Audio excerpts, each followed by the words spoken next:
को ये देखना है कि 3 प्रकार के विद्यार्थियों में से हम कौन से हैं। यहाँ पर जितने भी विद्यार्थी हैं 3 तरह के विद्यार्थी होते हैं, तो आपने देखना है आप कौन से हो। एक वो विद्यार्थी है, मानकर चलिए उदाहरण के तौर पर मैंने गिलास पकड़ा हुआ है, अब है नहीं मेरे पास, लेकर आना था।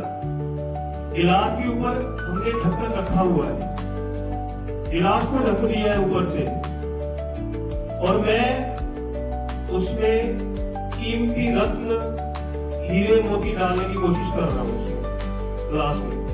एक हाथ में मैंने गिलास पकड़ा हुआ है, ऊपर से ढक्कन लगा हुआ है, मैं हीरे डाल रहा हूं, मोती डाल रहा हूं, तो कहां गिरेंगे? गिलास के अंदर जाएंगे? नहीं जाएंगे, बाहर। एक दूसरा प्रकार का गिलास है, उसमें आधा ढक्कन लगा हुआ है और आधा ढक्कन हटा हुआ है, यानी कि उसमें से जो मोती डाले जा रहे हैं, कुछ मोती उसमें पड़ रहे हैं और कुछ नीचे गिर रहे हैं। वो है दूसरे प्रकार के विद्यार्थी। और तीसरे कौन से हैं? जिनके ऊपर से ढक्कन नहीं लगा हुआ, तो उनके अंदर जो भी मोती डाले जाएंगे वो अंदर ही जाएंगे ना। तो कुछ भी बात बताने से पहले ये आपको उदाहरण दिया है कि 3 तरह के विद्यार्थियों में से आप कौन से। मैं कुछ बताऊंगा तो कईयों के ढक्कन लगा रहेगा, जो कुछ भी बताया जाएगा कुछ पता नहीं चलेगा, नीचे गिरेगा। कुछ ऐसे होंगे जब सुन लेंगे तब उनको थोड़ा बहुत पल्ले पड़ जाएगा। लेकिन सबसे उत्तम विद्यार्थी कौन? जिन्होंने ढक्कन हटाया हुआ है। हाँ, ढक्कन हटाने का मकसद क्या है कि ध्यानपूर्वक सुनना। तो अब आए मुख्य विषय पर बात करें। एक छोटी सी कहानी से शुरू कर रहा हूं, बिल्कुल ध्यान हो सभी का। मेरी आवाज सबको सुन पा रही है पीछे?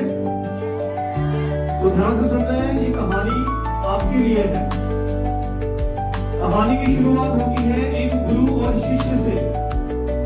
जो शिष्य है वो गुरु से एक प्रश्न पूछता है कि मुझे बताइए कि सफल जीवन क्या है।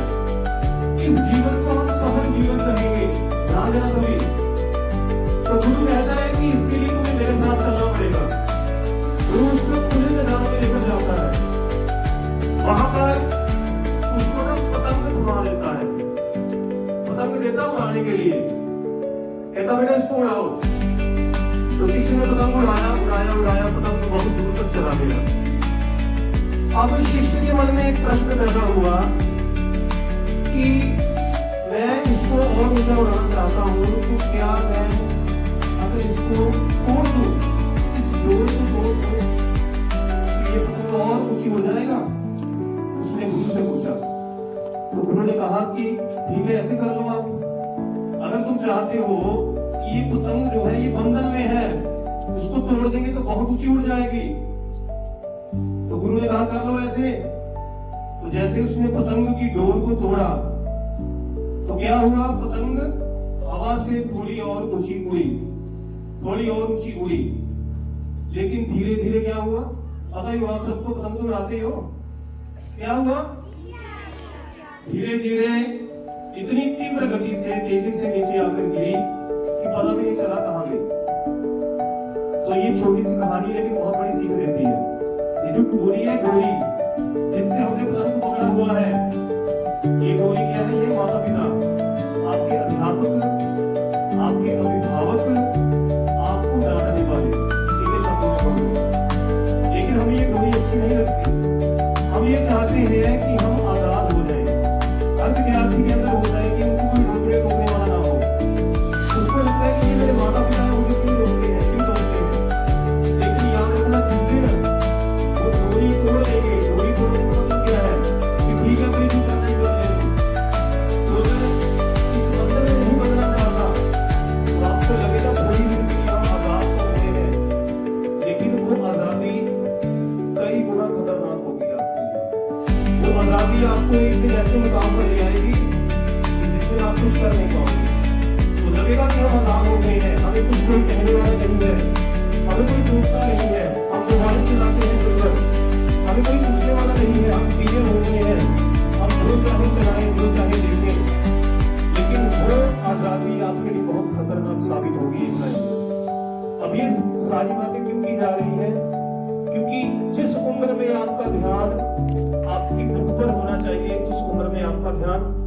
आपकी अपनी लुक पर है, तो लुक की बजाय बुक पर ध्यान देना शुरू करो।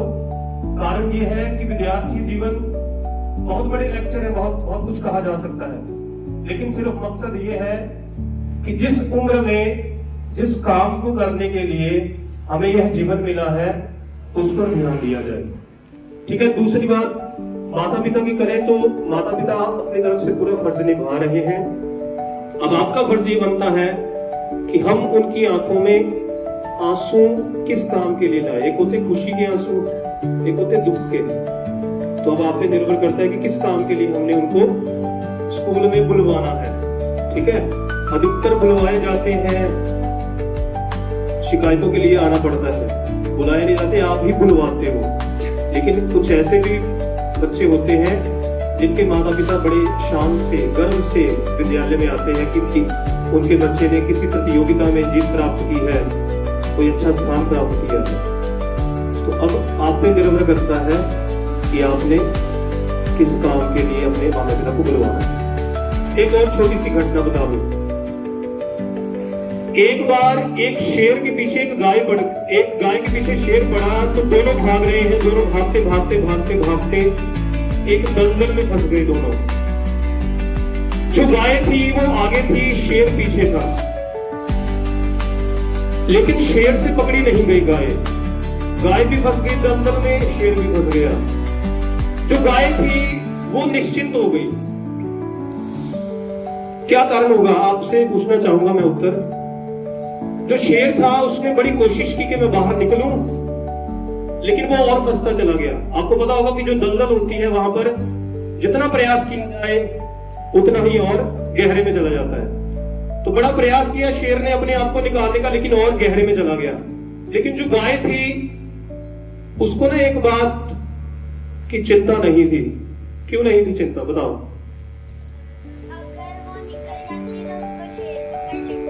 हाँ, लेकिन उसको चिंता नहीं थी। शेर बहुत चिंतित था कि मैं कैसे निकलूंगा बाहर, लेकिन गाय को चिंता नहीं थी।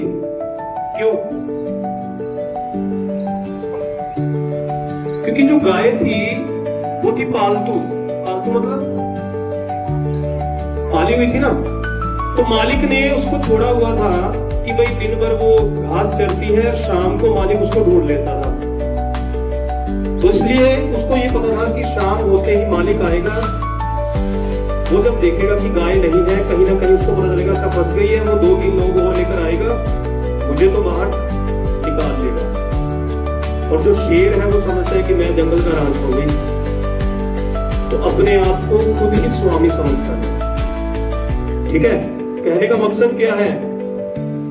जिसके ऊपर कोई मालिक है, जिस बच्चे के ऊपर अभिभावक है, जिसको अध्यापक रोकते हैं, टोकते हैं, जिनको माता पिता उनको गलत कामों से रोक रहे हैं, तो समझो कि आपको किसी बात की चिंता नहीं है। आपके ऊपर मालिक है कि आपको गलत स्थान पर अगर चले भी जाओगे तो रोक रहा है। लेकिन अगर आपको ये लगे कि मुझे रोकने वाला कोई ना हो, टोकने वाला कोई ना हो, हम कुछ भी गलत करें, कोई कहने वाला ना हो, तो आपकी हालत भी वही होगी। फिर चाहे जितना मर्जी प्रयास कर लिया जाए, आप उस दलदल से बाहर नहीं आ सकते। तो कुल मिलाकर ये 2-3 कहानियां हमें सबक यही देती हैं कि पहली बात माता पिता। ठीक है। यहां तक मैं तो यही कहूंगा कि पढ़ाई भले ही कम आए, लेकिन अगर माता पिता आपकी वजह से परेशान हैं, तो सबसे पहले उस परेशानी को दूर करना आपका काम है। भगवान भी दूसरे नंबर पर है, लेकिन अगर माता पिता दुखी हैं तो आपका किया हुआ पूजा पाठ, आपका और किसी भी तरह की सफलता, वो आपको जीवन में वो शांति प्रदान नहीं कर सकती। तो सबसे पहले माता पिता, उनकी बात मानना।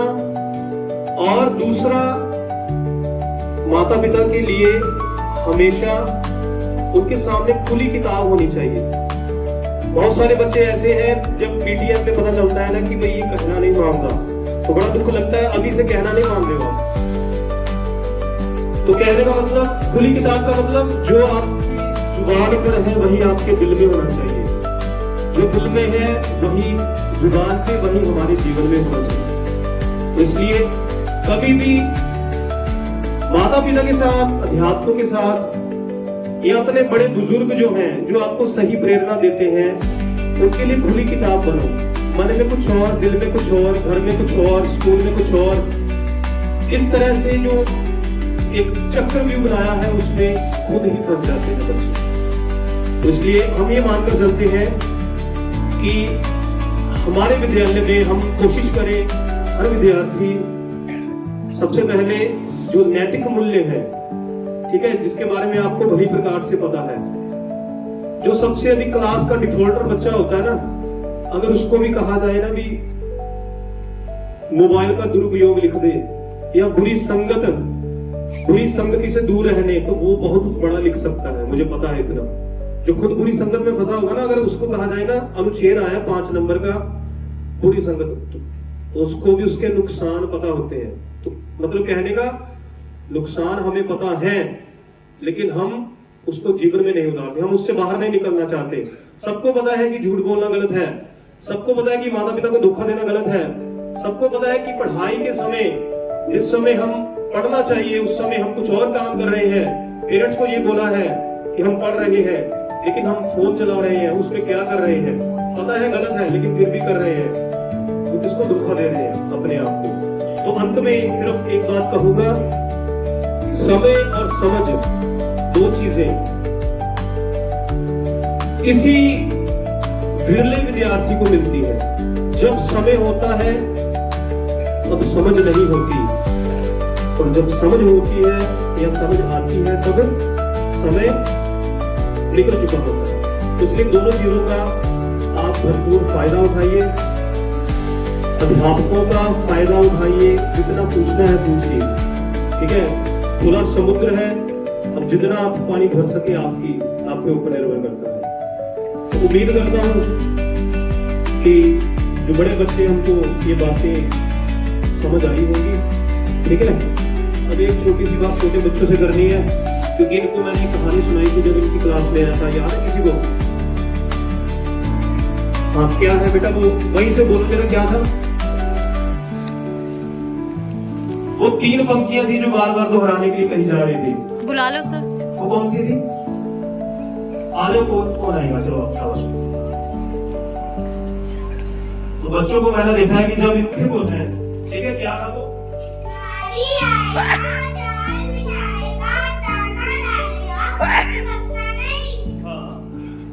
तो ये देखो बहुत अच्छा, जोरदार तालियां इनके लिए।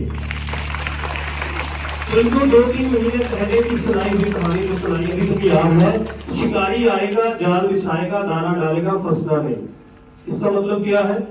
वो कहानी आपने भी सुनी होगी, वैसे जल्दी से बता देता हूँ फटाफट।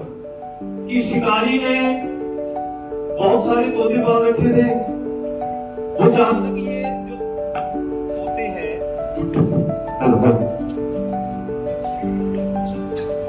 तो शिकारी चाहता था कि यह जो तोते हैं ये कोई दूसरा शिकार कि मेरे ये जो तोते हैं जो मैंने पाल कर रखे, कोई दूसरा शिकारी इसको ना ले जाए। इसलिए ना उसने उन तोतों को कुछ सिखाया। क्या सिखाया था? ये जो बच्चे बोलकर गए ना, यही सिखाया था शिकारी ने कि जब तुम उड़ोगे आसमान पर तो कोई शिकारी आएगा तुम्हें, वहां पर वो जाल बिछाएगा, दाना डालेगा, लेकिन फंसना नहीं, मुझे सीधा घर आना है वापिस। तो ये बात उन्होंने रट ली थी। तोता रटन एक कहावत है ना, लेकिन वो रटे ही थी, सिर्फ उन्होंने रट ली। उड़ रहे हैं आसमान में, बोलते जा रहे हैं, क्या बोलते जा रहे हैं? शिकारी आएगा, जाल बिछाएगा, दाना डालेगा, फंसना नहीं। फिर उनमें से एक तोता आया, उस जहां पर दाना डाला था वहां पर बैठकर दाना चुगने लगा। उसको देखकर बाकी तोते भी आए, वहां पर बैठ गए। बैठते भी बोल रहे हैं, क्या बोल रहे हैं? जाल बिछाएगा, दाना डालेगा, फंसना। अब दाना खा रहे हैं, फिर भी बोल रहे हैं शिकारी आएगा, जाल बिछाएगा, दाना डालेगा, फंसना नहीं। अब शिकारी आ भी गया, उसने दाना भी डाल दिया, उसने जाल को ऐसे घुमाकर उन तोतों को बंद करके वो अपने कंधे पे लेकर चल पड़ा, और वो तब भी बोल रहे हैं, क्या बोल रहे हैं? इसका मतलब क्या? इसका मतलब ये है कि जब हम मुंह से बोलते हैं, अगर जब तक उसको समझेंगे नहीं तो फिर वो ज्ञान, वो बातें वैसे ही जैसे वो गिलास के ऊपर ढक्कन लगा हुआ है ना, ऊपर से डाली जा रही है वो बाहर ही गिर रही है चीजें। तो इस तरह से जो भी सुनो, जो भी समझो, उसको जीवन में भी उतारना जरूरी है। ठीक है बेटा, समझ आ गया सबको? तो उम्मीद करता हूं कि पहले से बेहतर हो। जो आपकी शिकायतें कर रही है ना वो बिल्कुल बंद हो जाए। ठीक है, कुछ भी बात होती है अपने माता पिता से, अपने अध्यापकों से करिए। ठीक है, और किसी भी तरह की अनुशासनहीनता वाले कार्यों में सहयोग ना करें। हिंदी में एक कहावत है कि अपने पैरों पर कुल्हाड़ी मारना। जो जुआ खेलते हैं उनके साथ एक खड़ा व्यक्ति, पुलिस ने सबको उठा लिया। जो जुआ खेल रहे उनको भी उठा लिया, जो साथ में खड़ा उसको भी उठा लिया। उसने कहा यार मैं तो खेल ही रहा था। वो कहते खाना तो खाना साथ में। तो इसलिए संगति का महत्व, किनके साथ बैठना है, कैसी बातें करनी है, किन विषयों पर चर्चा करनी है, ये बहुत जरूरी है। इसलिए अपनी मित्रों का चुनाव कैसे करना है, कौन से मित्र बनाने हैं, वो आपको पता होना चाहिए। ठीक है, बहुत बहुत धन्यवाद सभी का।